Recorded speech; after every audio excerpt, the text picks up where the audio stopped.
Honda, जिसका नाम सुनते ही हमारे दिमाग में बाइक्स और कारों का ख्याल आता है। लेकिन इस ब्रांड की कहानी एक छोटे से मैकेनिक से शुरू होती है। इस ब्रांड के संस्थापक थे सोइचिरो होंडा, जो 1906 में जापान के एक गांव शिजुओका में पैदा हुए थे। उनका बचपन गरीबी में बीता। स्कूल छोड़ने के बाद उन्होंने एक गैरेज में मैकेनिक की तरह काम करना शुरू किया। उन्हें मशीनों को तोड़ने जोड़ने का बहुत शौक था। उन्होंने पिस्टन रिंग्स बनाने का सोचा और टोयोटा को बेचने गए, पर उनका डिजाइन फेल हो गया। सबने मना कर दिया, लेकिन सोइचिरो होंडा ने हिम्मत नहीं हारी। उन्होंने इंजीनियरिंग स्कूल में दाखिला लिया, सीखा और फिर पिस्टन रिंग का डिजाइन सुधारकर टोयोटा को दिया। इस बार वे सफल हो गए।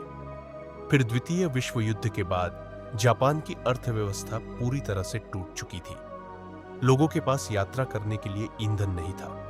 सोइचिरो होंडा ने सोचा कि अगर साइकिल पर छोटा इंजन लगा दिया जाए तो लोगों की समस्या दूर हो सकती है।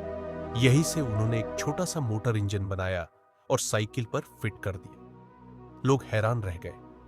यह आइडिया इतना हिट हुआ कि उन्होंने 1948 में होंडा मोटर कंपनी की शुरुआत की। उनका पहला मोटरसाइकिल मॉडल था ड्रीम डी टाइप, जिसका नाम उन्होंने इसलिए रखा क्योंकि यह उनका सपना था जो सच हुआ।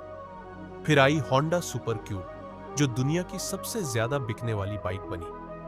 होंडा ने सिर्फ बाइक बनाकर ही नहीं रुकने का फैसला किया। 1963 में उन्होंने अपनी पहली कार लॉन्च की, होंडा T360 ट्रक और होंडा S500 स्पोर्ट्स कार। ये कारें जापान में काफी लोकप्रिय हुई और लोग होंडा को एक भरोसेमंद ब्रांड के रूप में देखने लगे। आज होंडा दुनिया की सबसे बड़ी मोटरसाइकिल निर्माता कंपनी है और उनके पास कारें, super bikes, generator, boats, jets और यहां तक कि एसिमो रोबोट भी है जो इंसान की तरह चल सकता है। होंडा का दृष्टिकोण हमेशा से अलग रहा है। उनका कहना था, सफलता 99% असफलताओं से बनती है। वे कहते थे कि हर बार असफल होने पर इंसान कुछ न कुछ सीखता है और वही सीख उसे आगे बढ़ाती है। आज होंडा का फोकस इलेक्ट्रिक वाहनों और स्वच्छ ऊर्जा पर है।